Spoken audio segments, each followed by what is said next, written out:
Muy bien, vamos a volver donde terminamos ayer, Romanos capítulo 12,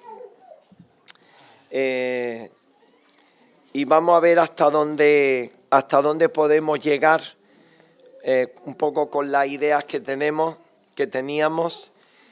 Ayer estuvimos viendo la relación de tres ideas, ¿os acordáis cuáles eran? Aunque sean en otro orden. Bueno, eso fue lo último que vimos. Se ve que uno recuerda lo primero y lo último.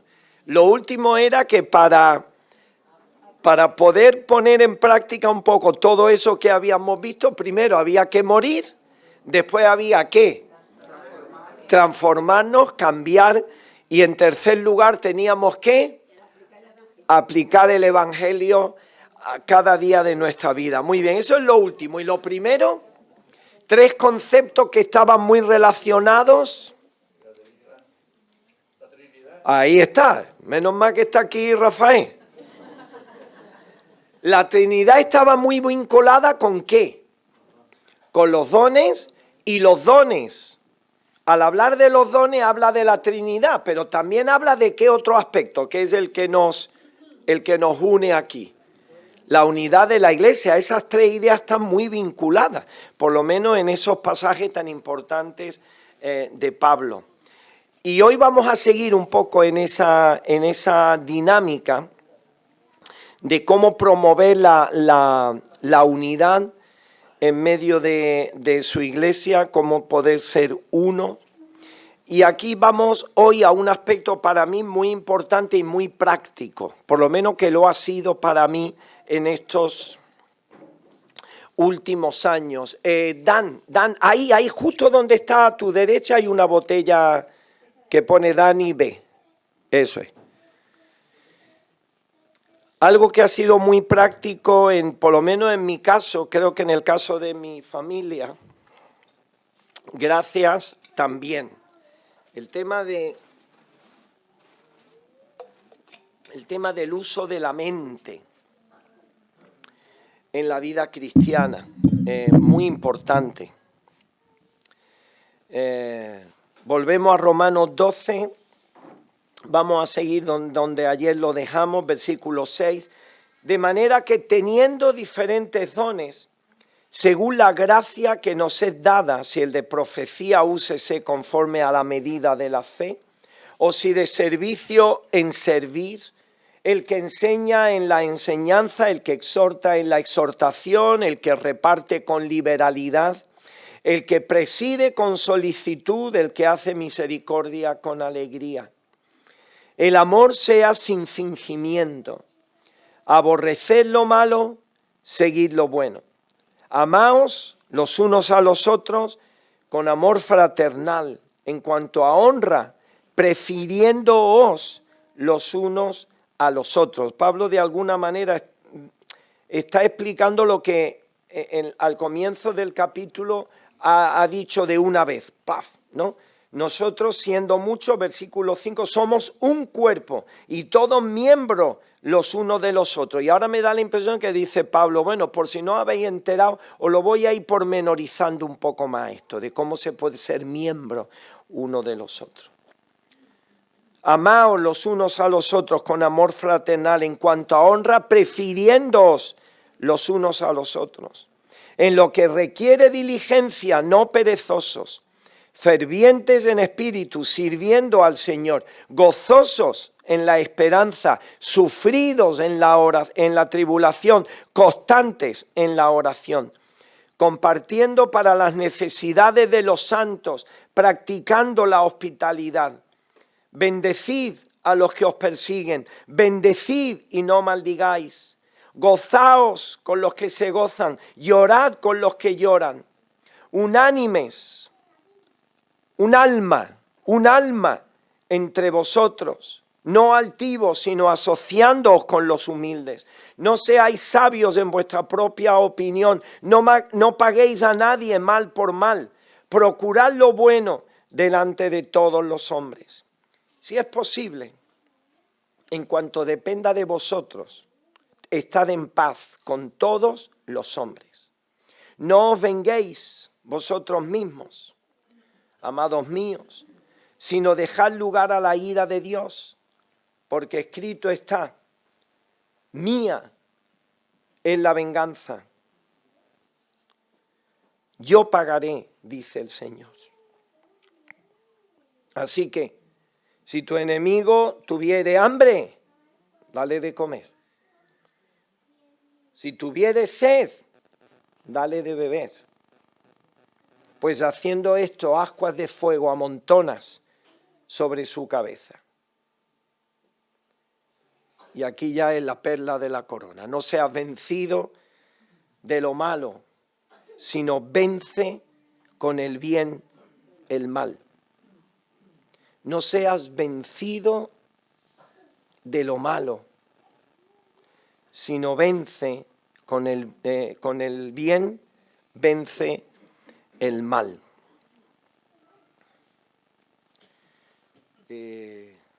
Sí, vamos a cambiar un poco el orden de lo que yo tenía pensado. Nos vamos a ir a Efesios capítulo 4. Vamos a cambiar un poco el orden, espero que el tiempo nos dé para esto. Efesios capítulo 4, versículo 1, lo leímos ayer, creo. Yo pues, preso en el Señor, os ruego que andéis como es digno de la vocación con que fuisteis llamados, con toda humildad y mansedumbre, soportándoos con paciencia los unos a los otros en amor, solícitos en guardar la unidad del Espíritu en el vínculo de la paz.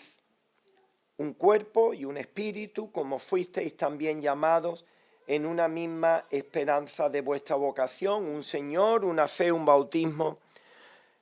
Y ahora fijaros este versículo que es interesante, no le vamos a dedicar mucho tiempo, pero solamente fijaros cómo Pablo está empeñado en que veamos la Trinidad. Un Dios y Padre de todos. Y ahora dice, el cual es sobre todos, el cual es por todos y en todos. Cuando dice sobre todos, ¿a quién se puede estar refiriendo? Al Padre. El Espíritu podría ser, pero el Espíritu lo vamos a dejar para la tercera, porque la tercera dice Dios en todos. ¿Y quién está por nosotros, según Romanos 8? El Hijo. Así que fijaros, y lo leemos seguido y pasa desapercibido y no nos damos cuenta que de nuevo el Señor está presentándonos la Trinidad. Un Dios, Padre de todos, porque está sobre todos, el Hijo que está por todos y el Espíritu que está en todos. Pero nos vamos a quedar con el versículo 2. Dice toda humildad. Y aquí tiene que ver con la humildad de mente. La palabra tiene que ver con una mente baja, no una mente altiva. Una mente que es capaz de bajar, de someterse.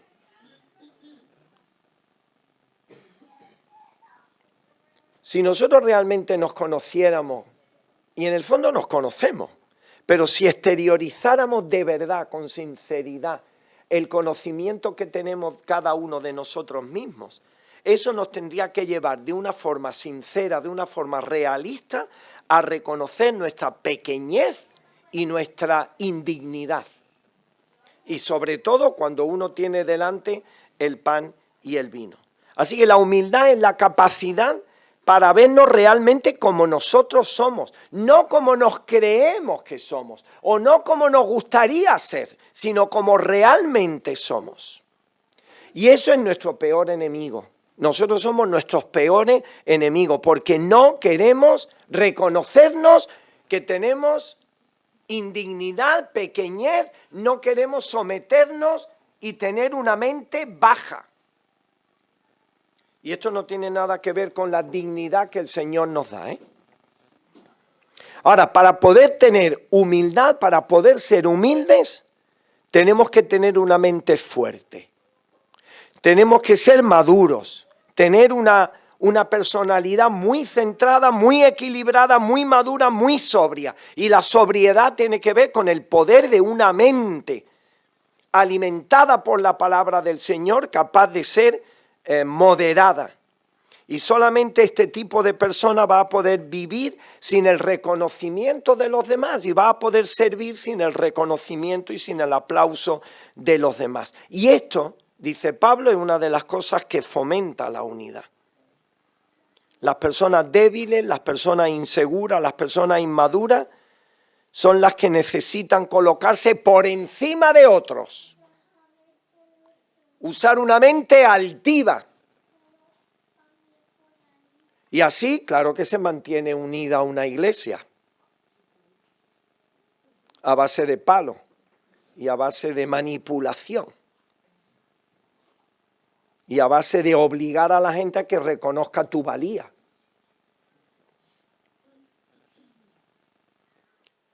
Nos llevamos perfectamente con los que nos reconocen, pero con los que no lo reconocen eso ya es otra historia. Y dice John Stott que toda discordia anida el orgullo y la vanidad. Con toda humildad, dice Pablo, y esto está íntimamente relacionado con una mente capaz de hacer el esfuerzo de colocarse a donde se tiene que colocar, bajo el gobierno y el dominio del Espíritu Santo. Después dice, y mansedumbre. La mansedumbre, ¿cómo se entiende en Málaga? Una persona mansa. Vamos a ser sinceros, una persona mansa es una persona sin ánimo, es una persona dócil. Bueno, dócil puede tener su aspecto hasta positivo. Una persona mansa, sé sincera Miriam, es una persona servil, que no tiene criterio. Por eso es dócil. Digo lo que entiende la gente en Málaga. No, Elia. Mensa. En Sevilla sí, a lo mejor decimos eso en Sevilla. Yo en Málaga no sé lo que eso significa. Es sudamericano, no sé. Pero traduce mensa. Tontita, esa es la palabra que yo estaba esperando. Mansedumbre es el tonto, el que se deja avasallar, el que no le importa quedar mal o ¿no? Sin embargo, la mansedumbre bíblica es la de aquella persona que es tan fuerte de carácter que puede controlar cada una de sus emociones, cada uno de sus sentimientos, que es capaz de controlar su pasión, que es capaz de controlar su lengua, que es capaz de controlar su mente, sus deseos, sus ambiciones. Y una persona tan fuerte que es capaz de, pudiendo dar un puñetazo en la mesa y plantar sus reales ahí, es capaz de decir no lo voy a hacer. Porque tiene tal fuerza de carácter que es capaz de controlarse y de poner sus derechos propios por debajo del bien común, en aras de promover la unidad. Y para no dar un puñetazo en la mesa, que muchas veces es lo más fácil, lo más rápido, lo que puede resultar más efectivo en un grupo, dar un puñetazo en la mesa. La persona mansa es la persona que es tan fuerte que es capaz de no darlo. Yo estuve en un colegio una vez y leyendo, cuando me enteré de lo que había, madre mía. Bueno, Alfonso ha trabajado muchos años al lado de ese colegio, allí en Portada Alta. Una vez leyendo un acta de una reunión de consejo escolar, eso me dijeron, léelo y así te va enterando de lo que hay. Dice, y en este momento fulanito cogió un cenicero y se lo tiró a fulanito. Digo, yo nada más que vi eso, digo, madre mía, ¿aquí que se tiran los ceniceros en los consejos escolares o qué? Eso es lo más fácil, ¿eh? Eso, aunque parezca mentira, eso es lo más fácil. Coger algo y arrojarlo, eso. O dar un puñetazo, o decir 4 palabrotas gritando, eso es relativamente fácil. Lo difícil es lo contrario. Lo difícil es hacer lo que el Señor hizo. Quien cuando le maldecían, ¿os acordáis, no? Quien cuando le maldecían no respondía con maldición. Cuando padecía no amenazaba, sino encomendaba la causa a aquel que juzga justamente. Aprended de mí, dice el Señor. Aprended de mí, que soy manso y humilde de corazón. Y nadie diría que Cristo era un debilucho, un tontito, ¿no? Un debilucho de carácter ni de personalidad mensa, sea eso lo que sea. Y yo creo que todos vamos a estar de acuerdo en que si queremos promover la unidad, después dice Pablo, solícitos. Solícito es con celo, celosos, fuertemente celosos en guardar la unidad. Para promover la unidad y guardarla en cualquier grupo, pero sobre todo en la iglesia entre cristianos, en la humildad y la mansedumbre, y hacerlo con sinceridad, no dando una apariencia de mansedumbre. Yo me acuerdo que leí del tiempo de la guerra, no sé si era la guerra de Vietnam, que habían varios soldados americanos habían alquilado un piso y tenían allí un sirviente que era, pues no sé, vietnamita o chino o lo que fuera aquello. Y le hacían de perrería a aquel muchacho, los 4 soldados le hacían de perrería, y después de cada perrería, ¡wow!, se inflaban de rey. Le ponían betún en los quemadores de la cocina, y ¡wow!, ellos se hinchaban de rey, y el chino todavía riendo también. Le metían agua en el zapato, el tío se ponía, y bueno, riéndose, y el otro riéndose también.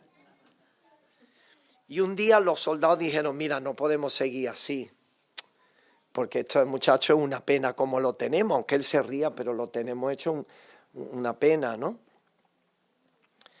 Así que hablaron con él, le dijeron, mira, desde hoy ya no te vamos a hacer más perrería, ya no te vamos a hacer más bromas, ya no nos vamos a reír de ti, porque de verdad que nos sentimos mal. Dice, ustedes no bromas más.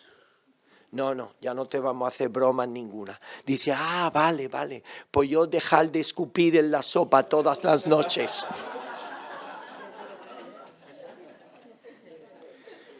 Tú puedes mostrar tu mejor sonrisa y ser un hipócrita y hacerlo en el fondo a regañadientes, ¿no? Como la niña, ¿qué te sientes? Y la niña, no me siento. ¿Y qué te sientes? Y no me siento. Y al final, claro, el padre es el que gana y la niña se sienta. Pero mira al padre y dice, que sepa una cosa, que por fuera estoy sentada, pero por dentro estoy de pie. Soportándoos con paciencia los unos a los otros. Y aquí yo voy a poner una imagen de la paciencia que igual Rafa me va a entender bien.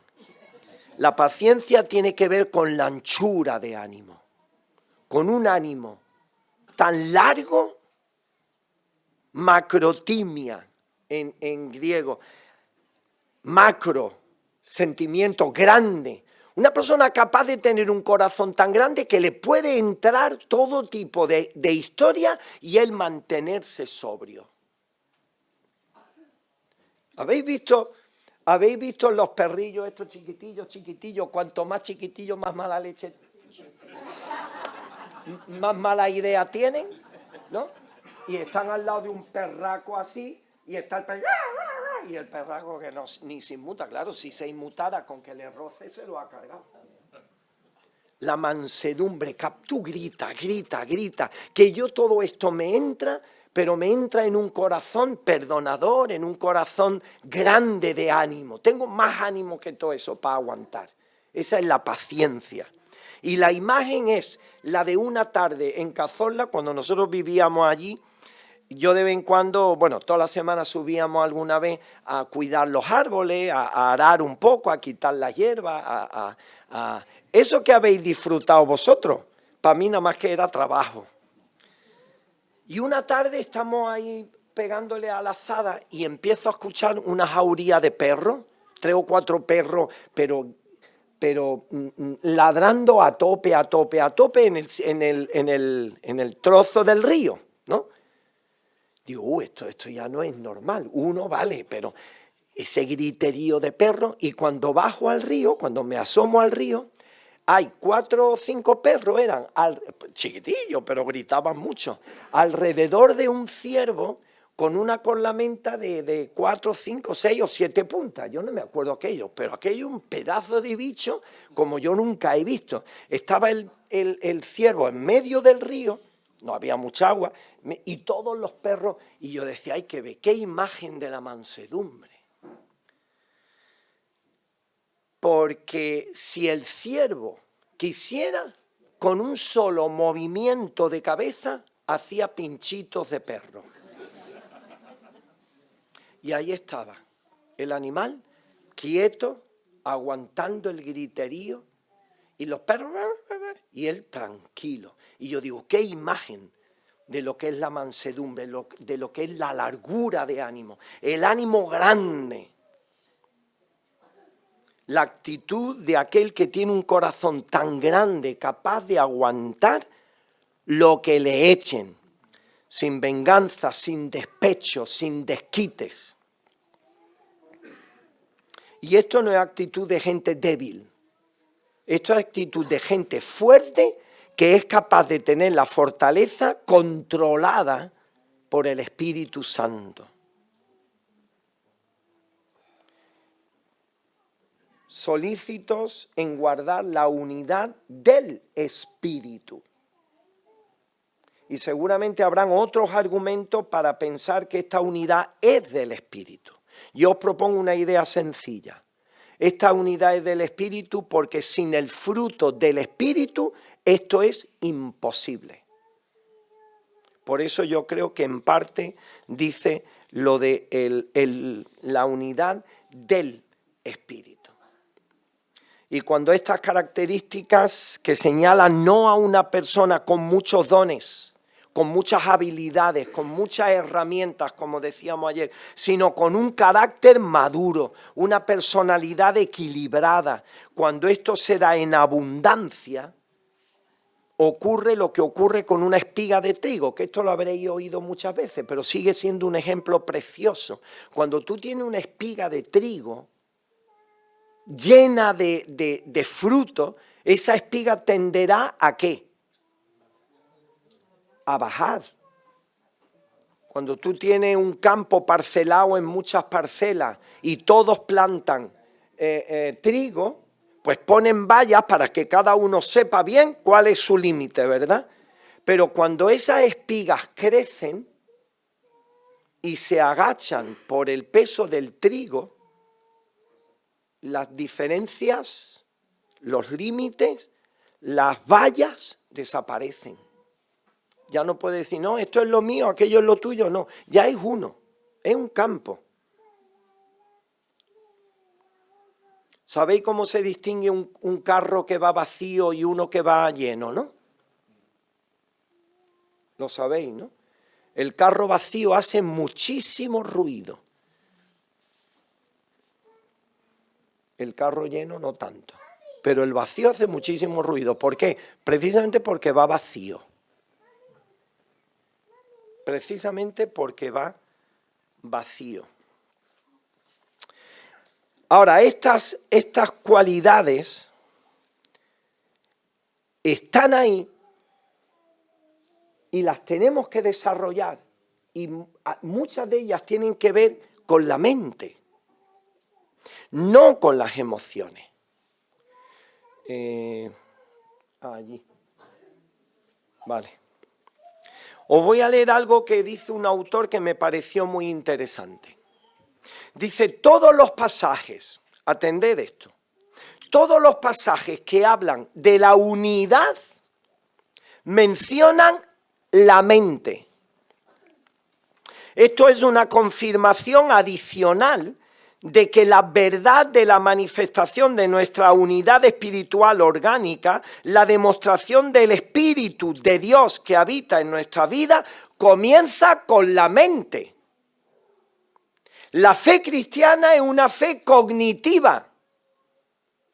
Por lo tanto, no necesitamos mantener la unidad induciendo algún tipo de histeria emocional o de sentimiento en el que formamos una piña de una causa común y nos mezclamos hipnóticamente con un grupo.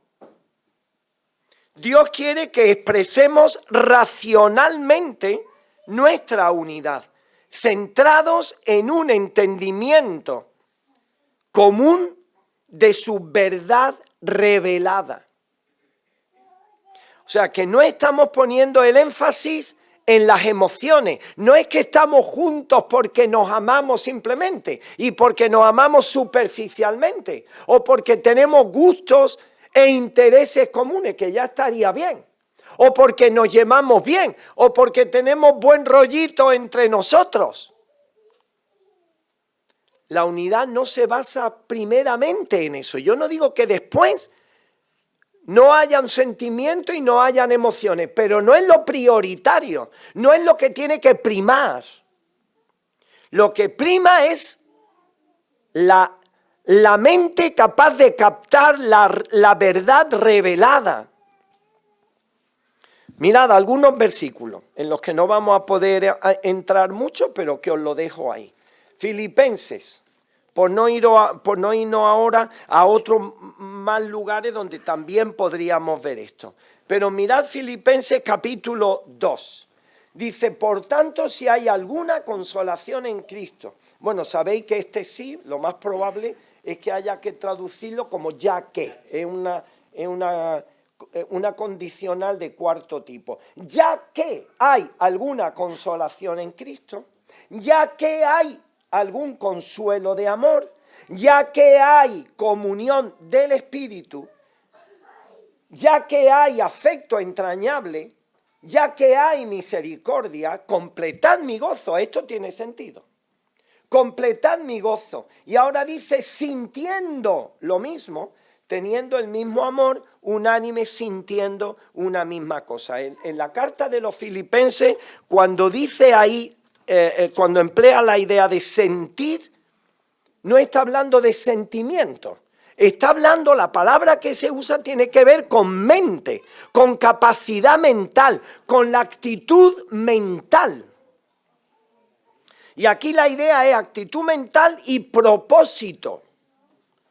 Así que la idea es la de tener un mismo propósito, tener un mismo proyecto, tener un mismo pensamiento, tener una misma mente, pensar en la misma cosa.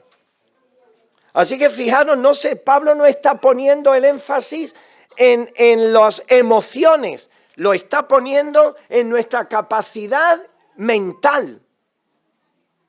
Versículo 5, haya pues en vosotros esta actitud mental que hubo también en Cristo Jesús, el cual siendo en forma de Dios, y después explica lo que leímos ayer. Aquí la palabra sentir de nuevo no está hablando de sentimiento, está hablando de una manera de pensar, una actitud, una disposición de la mente. Debemos pensar los mismos pensamientos que tuvo Cristo y que fueron los que le llevaron a actuar de la manera que actuó, yendo a la cruz. Así que dejamos las emociones, que también son necesarias, pero las dejamos para un poquito más adelante.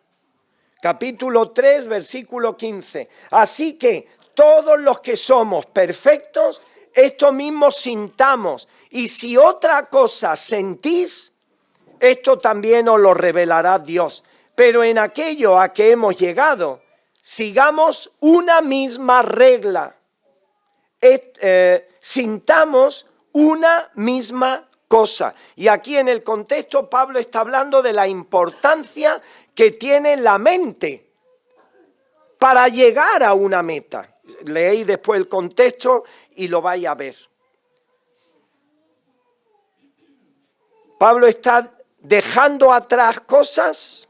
Pablo está decidiendo no poner énfasis en las cosas que él deja atrás en su vida para esforzarse por llegar al premio, por llegar a la meta que Dios le ha propuesto. Pero en el versículo 15, Pablo cambia el tono del discurso. Y para que no haya aquí nada de individualismo, y Pablo lo que está diciendo, todos los que somos maduros debemos estar en una misma mente y en un mismo propósito.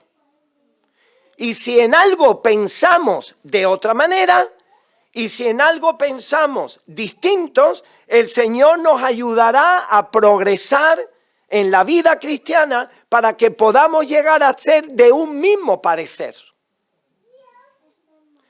Así que nuestra responsabilidad, dice Pablo, y usa ese lenguaje, es seguir caminando en línea. Y la idea de Pablo aquí tiene que ver con cómo marchaba un ejército. Pablo dice, tenemos que caminar en línea, tenemos que caminar con una formación militar, a un solo paso. Esto es lo que quiere, lo que está señalando el lenguaje del versículo 16. En aquello a que hemos llegado, sigamos una misma regla, sigamos una misma línea, tengamos una misma formación militar. Hay que vivir teniendo muy en cuenta cómo pensamos y hacerlo juntos, siguiendo una línea, con rango militar, guardando el paso. Y que nadie diga como el del chiste, ¿no? Mira, van todos con el paso cambiado, menos mi Paquito o mi Pepe que lleva... No, aquí tenemos todo el mismo paso. ¿Y sabéis cuál fue el éxito en parte del ejército, de los ejércitos romanos, ¿no? Esa capacidad de ir todos juntos y de esa formación en tortuga, creo que le llamaban, ¿no? Cuando se iban tapando con el escudo, ¿no? Eso fue lo que les llevó a las grandes victorias que tuvieron. Esa formación en la que tu seguridad no dependía solo de ti, tu seguridad dependía también del de al lado. Y todos eran conscientes de esto. Y por eso a la hora de marchar, a la hora de cubrirse, sabían que como tu seguridad depende de otro, la de otro también depende de ti. Dependían todos de todos. Por tanto, ellos tenían que someter su voluntad a la de todo el conjunto de los soldados que había allí.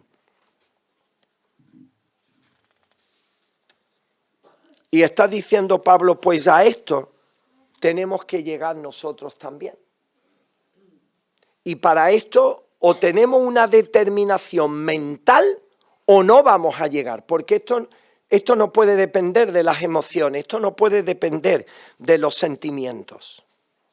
Esto no puede depender de que tengamos buen rollito entre nosotros. Esto no puede depender de que tengamos sentimientos alineados, sino una voluntad y una mente alineada. Ahí es donde Pablo pone el énfasis cuando está hablando de la unidad. Cuando Pablo está hablando de la unidad, pone el énfasis en la capacidad mental, en dejar los sentimientos aparte y centrarse en la capacidad mental. Insisto en esto. Insisto en esto por lo que voy a terminar hablando ahora. Y ahora vamos a volver a Romanos capítulo 12.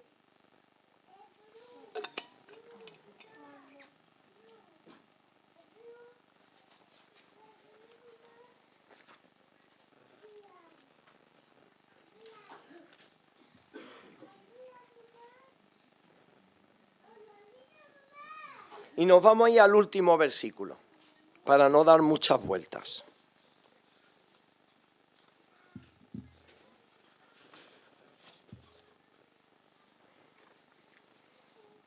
No seas vencido de lo malo, sino vence con el bien el mal.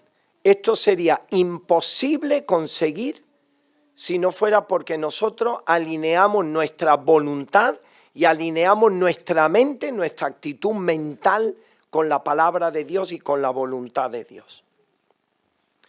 Y al leer este versículo a mí siempre me viene a la mente lo que un hermano en Málaga nos enseñó, David Solá.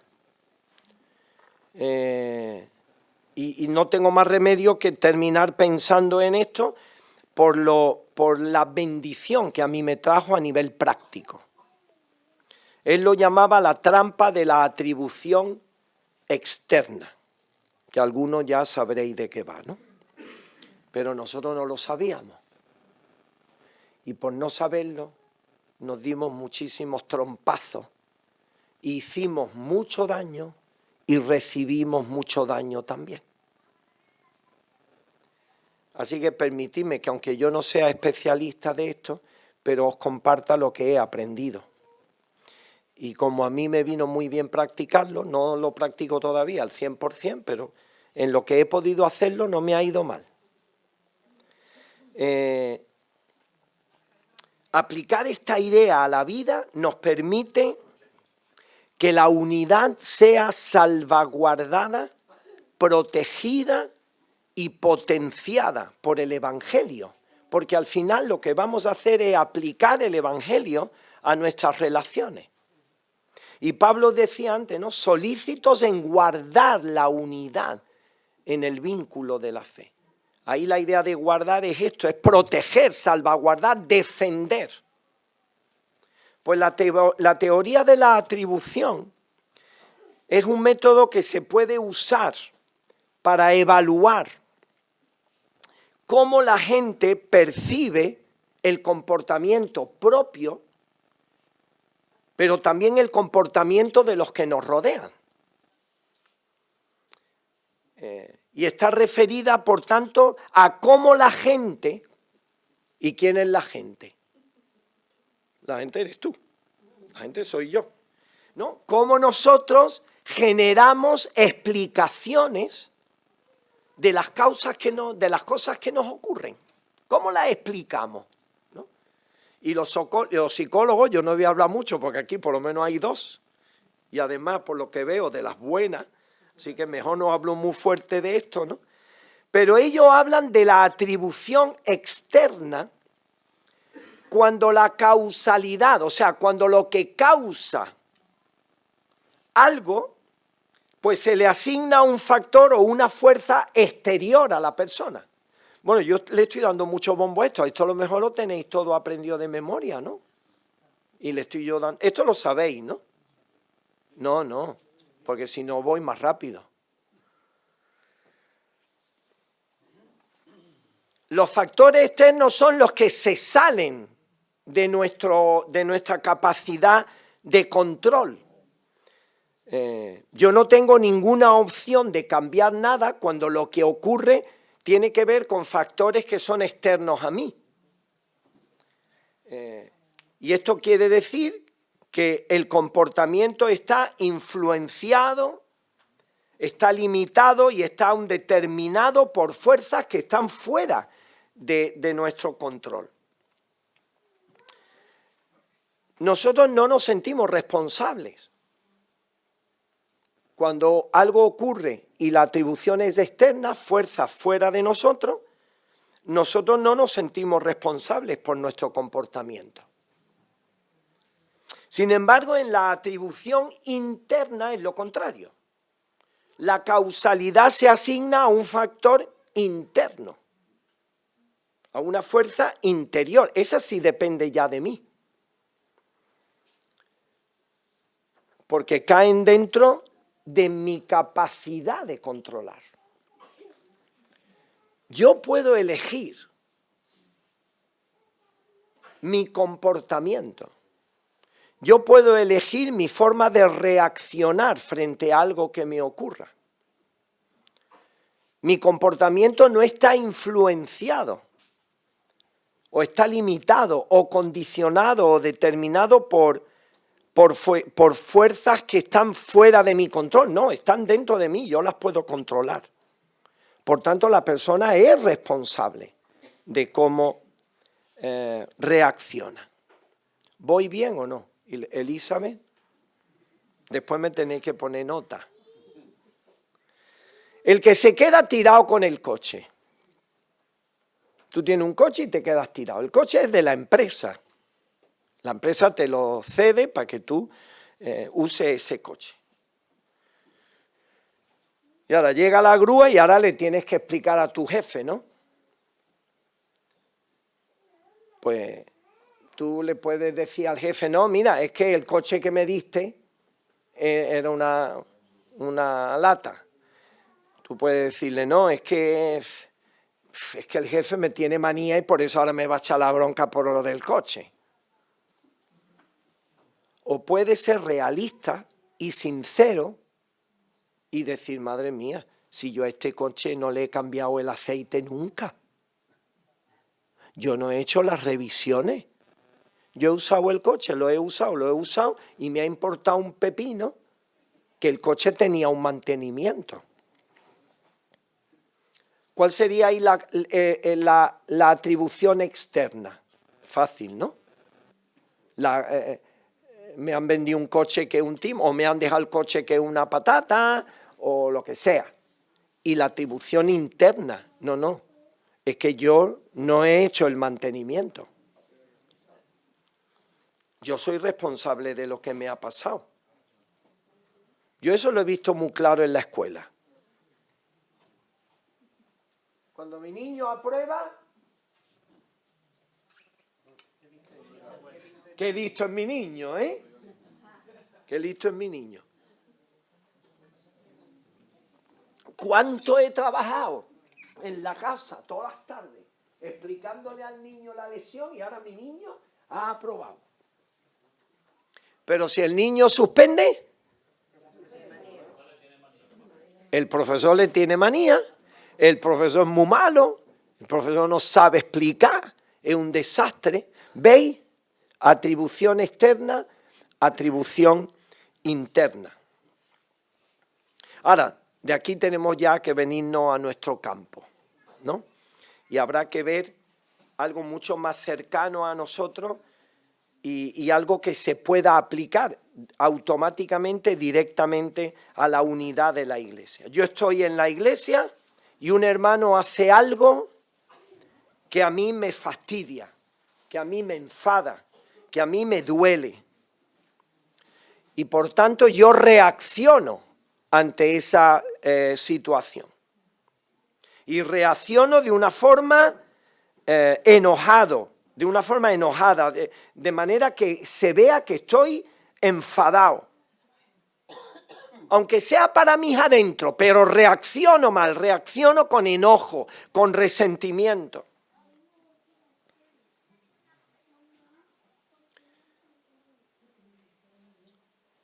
Y es que es lógico, reacciono mal porque la culpa la tiene el hermano. El hermano ha pasado por mi lado y no me ha mirado, no me ha saludado. El hermano ha pasado por mi lado y me ha dado un pisotón emocional. Y eso es algo físico, eso es algo, bueno, físico si es un pisotón emocional, no, pero es algo que tú percibes, que te duele, que es algo objetivo. Y yo ahora empiezo a interpretar los hechos. Y nuestra interpretación rápida de los hechos a mí me lleva a pensar que el hermano tenía una mala motivación y él quería hacerme daño. Él tenía una motivación concreta para hacerme daño. Por tanto, yo no soy responsable. Si reacciono mal, yo no soy responsable. Si un hermano me hace algo, yo no soy responsable. El hermano está actuando mal. Si me ha dado un pisotón emocional, es él. La causa está en él, no está en mí al reaccionar mal. Yo estoy aplicando la atribución externa. Estoy endosándole al hermano 100% la causalidad de por qué yo estoy mal. El por qué me he enfadado, el por qué he reaccionado mal, el por qué estoy enfadado. Atribución externa. Y David solo hablaba de esto como una trampa. Caemos en la trampa de la atribución externa. ¿Y por qué trampa? Porque aunque el hermano haya hecho o haya dicho algo con la intención de hacerme daño, él no es el responsable último de mi enfado. El hermano no es el responsable último de mi enojo o de mi reacción. El responsable último soy yo. Yo soy el que decido que en un momento dado lo que el hermano me haya hecho me vaya a afectar hasta el punto de cabrearme, de irritarme, de enfadarme y de devolverle el pisotón. Yo soy el que decido si lo voy a hacer o no. Yo tengo que atribuirme a mí mismo la causalidad de lo que va a ocurrir después. Y en parte tenemos que pensar lo fácil que es equivocarnos a la hora de interpretar cosas que ocurren entre hermanos. A veces somos tremendamente ágiles a la hora de dar una explicación donde vemos las malas motivaciones de los hermanos. Las nuestras no las vemos. Las malas motivaciones de los hermanos sí.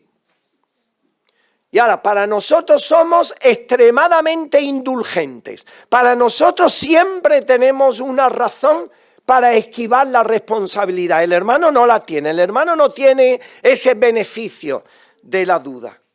Pero nosotros somos tremendamente indulgentes en cómo hacemos nosotros las cosas. Siempre tenemos una buena razón para esquivar. Y a veces ocurren cosas en las relaciones personales que no responden a una motivación negativa del otro, sino de cómo nosotros lo hemos visto. Por tanto, cuando nosotros estemos en el punto de tener que reaccionar frente a algo que ha ocurrido, yo tengo que pensar en primer lugar si hemos interpretado bien lo ocurrido. Y en segundo lugar, debemos pensar que sea lo que sea la explicación real de lo que haya ocurrido, los responsables, la responsable última de mis reacciones no es el otro, soy yo. Y es aquí donde entra Romanos 12:21, porque Pablo lo dice con una claridad meridiana. O como dice Carlos Escaño, con una claridad mediana, que no sé yo, traigo recuerdos de él para vosotros. No seas vencido de lo malo, que lo que te han hecho es malo, Pablo lo reconoce. Pablo reconoce que lo que te han hecho puede ser malo. Pero Pablo dice, tú tienes la capacidad de vencer eso malo con el bien. Tienes la capacidad de reaccionar con bien ante algo que sea objetivamente malo. ¿Por qué? Porque tú tienes capacidad para controlar eso.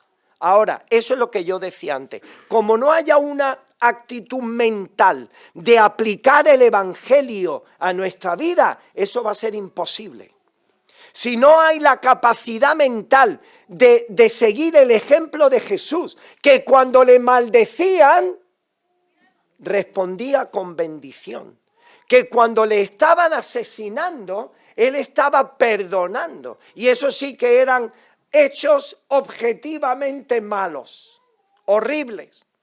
Sin embargo, el Señor fue reaccionando de una forma que solamente se puede explicar por el fruto del Espíritu Santo en Jesús. En su caso, porque mismamente Él era Dios. Y cuando Pablo dice en Filipenses, haya pues este sentir que hubo también en Cristo Jesús, el cual siendo en forma de Dios y todo lo que sigue después, haya pues en vosotros esta actitud mental, porque si no hay esta actitud mental, va a ser muy difícil que nosotros actuemos, o va a ser más fácil que actuemos cayendo en la trampa de la atribución externa, en vez de hacer lo que dice aquí. No seas vencido de lo malo, de lo objetivamente malo que te han hecho, sino vence con el bien el mal. Yo aprendí esto trabajando en un colegio donde había un compañero que la verdad que no sé por qué. Porque nunca tuvimos ni un más ni un menos, nunca tuvimos un problema, no. Yo creo más bien que era por un tema espiritual. Él estaba siempre detrás mía buscando el fallo, ¿no? Incluso él entraba al servicio justo después de mí para ver si lo había dejado limpio, si había tirado de la cisterna, cosas así, ¿no? Usaba a los niños para hablar conmigo. Una vez yo tomé una decisión con mi tutoría, a él no le gustó. Y soliviantó a los niños para ponerlos en mi contra. Entonces le dije, mira, fulano, la próxima vez que me tengas que decir algo, vienes a mí, me lo dices, que es muy sencillo. Pero no soliviante a los niños, a toda una clase, con lo que supone después toda una clase de padre y de madre, para ponerlo en mi contra. Además, cuando él no actuaba así conmigo, sino actuaba también con otra gente y la gente sabía quién era yo y quién era él, ¿no? Pero fueron algunos meses muy complicados y muy difíciles, ¿no?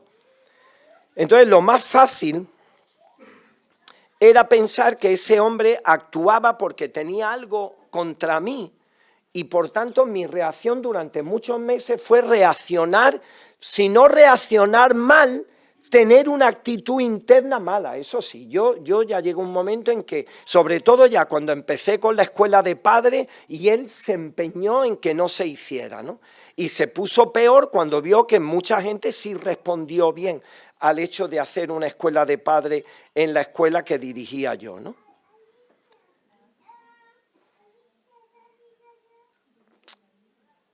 Pero después de ver este tema, yo empecé a pensar que sus reacciones no tenían nada que ver conmigo. En el fondo, como él actuaba, no tenía nada que ver conmigo directamente. Yo creo que tenía que ver con complejos y con traumas que él tenía, porque él hacía incluso cosas con su hija que no era normal. O sea, yo no sé si algunos de los padres que estáis aquí tenéis una libreta y decís, uy, mira, a mi hija le he comprado una goma, 20 céntimos. Uy, mira, hoy le he comprado una libreta, 1 euro. Y la gente que lo conocía me dice, ¿tú sabes por qué hace eso?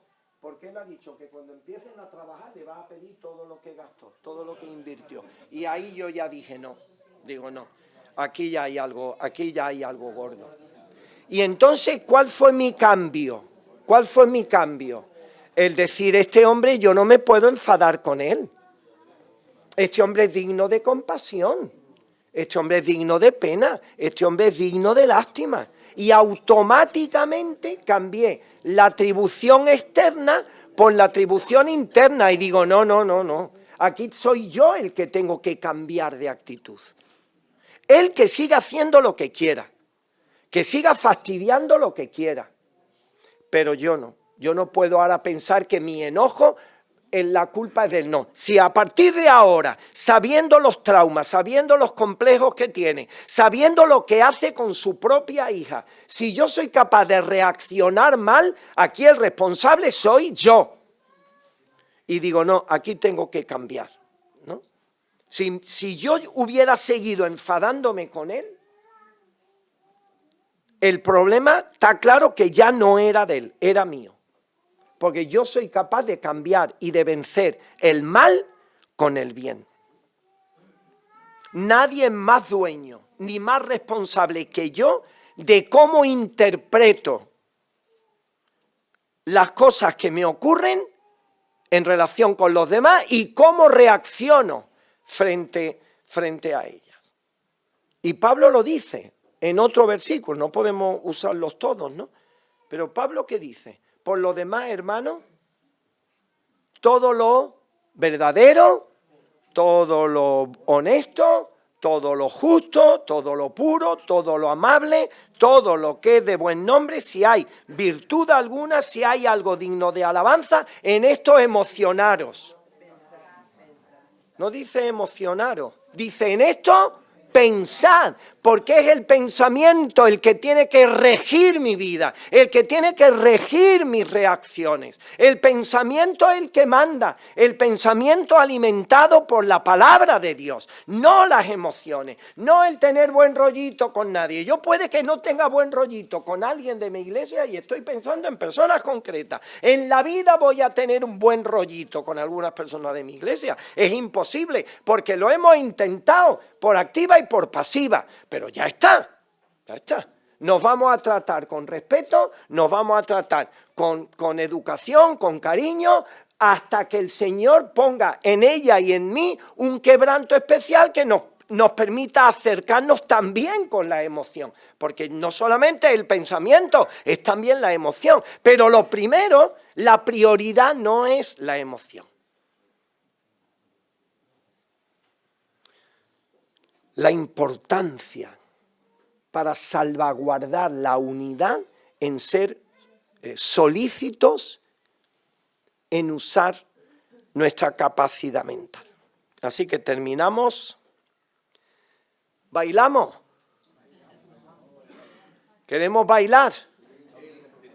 Que Ana nos dé unas buenas clases, porque ayer fue el remate. ¿Queremos ser una iglesia pericorética? Apliquemos, vivamos el Evangelio cada día de nuestra vida, sabiendo que porque Cristo llegó a vencer el pecado, ahora Él nos abre la puerta. Y nos la abre de par en par para que nosotros también andemos identificados con Él, venciendo el orgullo, el egoísmo, la vanidad de nuestras vidas, usando nuestra mente. Y cuando Él hace esto, no pone una carga imposible en nosotros. Tampoco quiero que nadie de aquí piense que estamos predicando moralismo, un mero moralismo, imposible a este lado del cielo. El Señor nos ha abierto un camino, dice Hebreos capítulo 10. El Señor nos ha abierto un camino nuevo a través de su propia carne y ahora nos invita a caminar con Él por ese mismo camino. ¿Que es duro? ¿Que es difícil? ¿Sí o no? Sí. ¿Es imposible? No. ¿No? Acompañados con Cristo, viviendo y andando y caminando en el propio camino que Él nos abrió. Él no nos pide moralismo. Nos pide que nos agarremos a Él con toda nuestra fuerza, con todo nuestro empeño, y que le acompañemos, y que bailemos, y que dancemos juntos.